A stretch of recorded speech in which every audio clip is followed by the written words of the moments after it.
오늘 사랑하는 성도님들과 함께 나눌 큐티 본문은 사사기 7장 15절에서 25절까지의 말씀입니다. 오늘 본문에서 우리가 집중적으로 살펴볼 말씀은 16절에서 18절 그리고 23절에서 25절까지의 말씀입니다.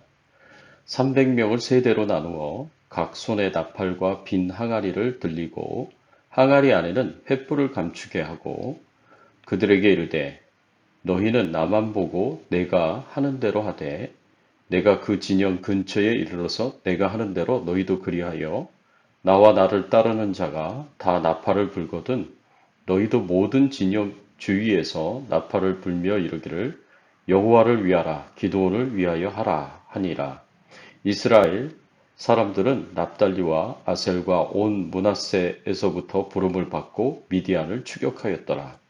기드온이 사자들을 보내서 에브라임 온 산지로 두루 다니게 하여 이르기를 내려와서 미디안을 치고 그들을 앞질러 벤 바라와 요단강에 이르는 수로를 점령하라 하매 이에 에브라임 사람들이 다 모여 벤 바라와 요단강에 이르는 수로를 점령하고 또 미디안의 두 방백 오렙과 스앱을 사로잡아 오렙은 오렙바 위에서 죽이고 스앱은 스앱 포도주 틀에서 죽이고 미디안을 추격하였고 오렙과 스앱의 머리를 요단강 건너편에서 기드온에게 가져왔더라. 오늘 본문의 배경이 되는 이 그림은 기드온과 300명의 용사가 미디안 군대를 나팔을 불면서 횃불을 들고 공격하는 장면입니다. 오늘 본문의 말씀을 통해서 우리가 생각해 봐야 할 주제는 하나님의 사명을 어떻게 감당해야 하는가입니다. 하나님은 기드온을 사사로 세우셔서 미디안과 싸우고 이스라엘을 구원하라는 사명을 주셨습니다.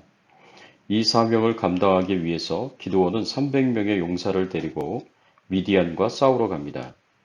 오늘 본문에서는 실제로 300명의 이스라엘 군대를 이끈 기드온이 13만 5천 명의 미디안 군대를 습격하며 싸워 승리하는 내용을 담고 있습니다. 기드온이 하나님의 말씀대로 사명을 감당하는 모습을 보면서 우리가 어떻게 하나님의 사명을 감당해야 할지를 교훈을 얻는 귀한 시간이 되기를 바랍니다. 하나님의 사명을 어떻게 감당해야 하겠습니까? 나의 힘이 아닌 하나님의 능력으로 함께 동역함으로 감당해야 합니다. 하나님의 사명은 나의 힘이 아닌 하나님의 능력으로 감당해야 합니다. 오늘 본문 16절과 18절 말씀에 보면 300명을 세 대로 나누어 각 손에 나팔과 빈 항아리를 들리고 항아리 안에 횃불을 감추게 하고 나와 나를 따르는 자가 다 나팔을 불거든 너희도 모든 진영 주위에서 나팔을 불며 이르기를 여호와를 위하라 기드온을 위하라 하라 하니라. 이 말씀은 기드온이 300명의 용사를 데리고 13만 5천 명이나 되는 미디안 연합군을 어떻게 상대할 것인지에 대한 전략이 기록되어 있습니다. 기드온의 방법은 한 손에는 나팔을 들고 다른 손에는 횃불을 담은 항아리를 들고 미디안 군대가 진치고 있는 곳에 가까이 가서 항아리를 깨서 한 손에 횃불을 들고 다른 한 손에 있는 나팔을 크게 불면서 여호와를 위하라 기드온을 위하라고 부르짖는 것이었습니다. 기드온과 300명의 용사는 칼도 없이 창도 없이 그저 양손에 횃불과 나팔만 가지고 13만 5천 명의 미디안 연합군을 상대하려고 합니다. 이것은 너무나 무모해 보이는 작전이었습니다. 기드온이 왜 이런 작전을 가지고 미디안 군대와 싸우려고 했을까요? 기드온은 처음부터 이 전쟁은 칼과 창으로 싸워서 이길 수 있는 전쟁이 아니라는 것을 알고 있었던 것입니다. 이 전쟁은 하나님이 도와주셔야 하나님이 능력으로 역사해 주셔야 이길 수 있는 전쟁이라는 것을 처음부터 알고 있었습니다. 그래서 300명의 용사를 칼과 창으로 무장시키지 않았고 그저 횃불과 나팔만으로 이 전쟁을 수행하려고 하였습니다. 그리고 이 무모해 보이는 말도 안 되는 방법으로 기드온과 300명의 용사는 큰 승리를 거둡니다. 실제로 기드온과 300명의 용사들은 미디안 연합군이 진을 치고 있는 곳 근처에 가서 그곳에서 항아리를 깨고 한 손에는 횃불을 들고 다른 한 손에는 나팔을 들고 불면서 여호와와 기드온의 칼이다 라고 외쳤습니다. 그러자 이 무모해 보이는 전략이, 이 단순한 전략이 먹혀 들어갔습니다. 기드온이 미디안 연합군을 공격한 시점이 서로를 쉽게 알아볼 수 없는 지륵 같은 밤이었다라는 점이고요. 또 미디안 연합군이 진을 치고 있는 장소가 골짜기라서 기드온과 그의 용사들이 함성 소리와 나팔 소리가 실제보다 훨씬 크고 가깝게 들렸다라는 점도 작용을 했습니다. 또 무엇보다도 그들이 서로 의사소통이 원활하지 못한 연합군이었다는 점도 작용을 했습니다. 이러한 사소해 보이거나 대수롭지 않아 보이는 것들이 서로 연합해서 기드온과 300명의 용사들이 승리할 수 있는 결정적인 장점으로 작용을 했습니다. 서로를 쉽게 알아볼 수 없는 한밤중에 이스라엘의 대군이 쳐들어온 줄 알고 자기들끼리 칼로, 베고, 창으로 찔러서 죽였습니다. 대부분은 이렇게 죽었고 남은 자들은 도망을 쳤습니다. 하나님께서 이렇게 되도록 역사하신 것입니다. 이러한 전략은 마치 이스라엘 백성들이 요단강을 건너 여리고성을 무너뜨릴 때 하루에 한 번씩 돌고 제7일째는 7바퀴를 돌고 크게 함성을 지르는 것처럼 무모해 보이고 효과가 없어 보이는 전략입니다. 그러나 여기에 하나님이 역사하시면, 하나님의 능력으로 역사하시면 결과가 달라집니다. 하나님의 능력으로 역사하시니 여리고성이 무너졌고 기드온의 연합군이 무너졌습니다. 하나님이 앞장서서 싸우시고 이끄시는 거룩한 전쟁, 성전에는 중요한 것은 개인의 능력이 아니라 군대의 능력이 아니라 하나님의 능력이 역사하시느냐 아니냐입니다. 하나님이 그 크신 능력으로 역사하시면 아무것도 염려할 것이 없습니다. 아무리 이상해 보이고 무모해 보이고 허접해 보이는 전략이라고 하더라도 하나님이 역사하시면 이러한 전략은 반드시 승리하는 전략이 되기 때문입니다. 그래서 이 전쟁을 수행하는 기드온과 300명의 용사들은 싸움을 잘하는 용사일 필요가 없었습니다.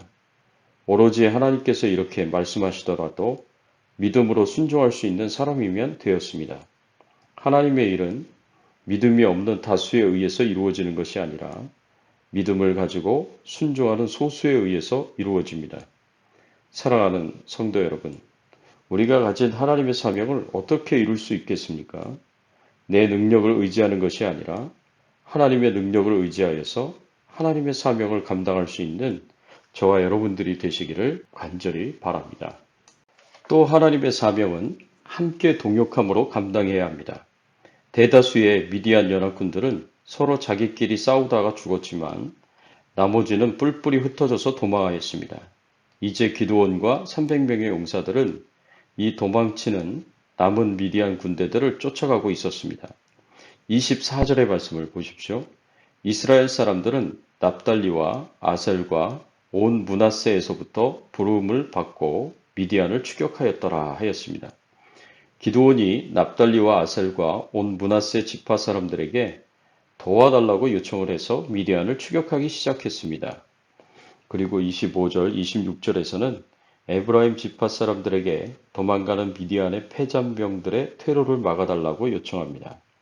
그래서 에브라임 지파 사람들은 신속히 움직여서 요단강 수로를 막았고 그리로 도망오는 미디안의 패잔병들을 공격하였고 그 중에 미디안의 두령들인 오렙과 스앱을 사로잡아 죽이는 큰 공헌을 하였습니다. 기드온이 비록 300명의 용사와 함께 큰 일을 하였지만 그럼에도 불구하고 다른 사람들의 도움이 필요할 때에는 도움을 요청하기를 주저하지 않았습니다.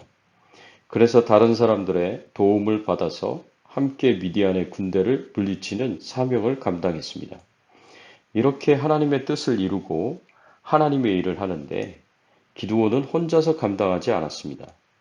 300명의 용사들의 도움을 받았고 이렇게 다른 지파들의 도움도 받아서 하나님의 일을 하였습니다.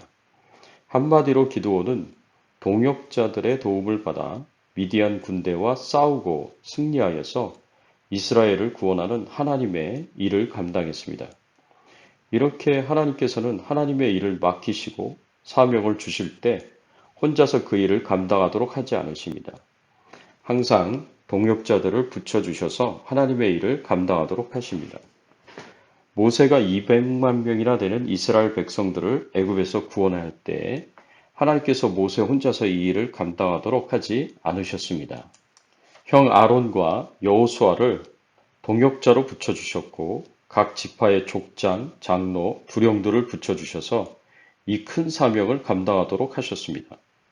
다윗에게도 요압과 30명의 용사들을 동역자로 붙여주셨습니다.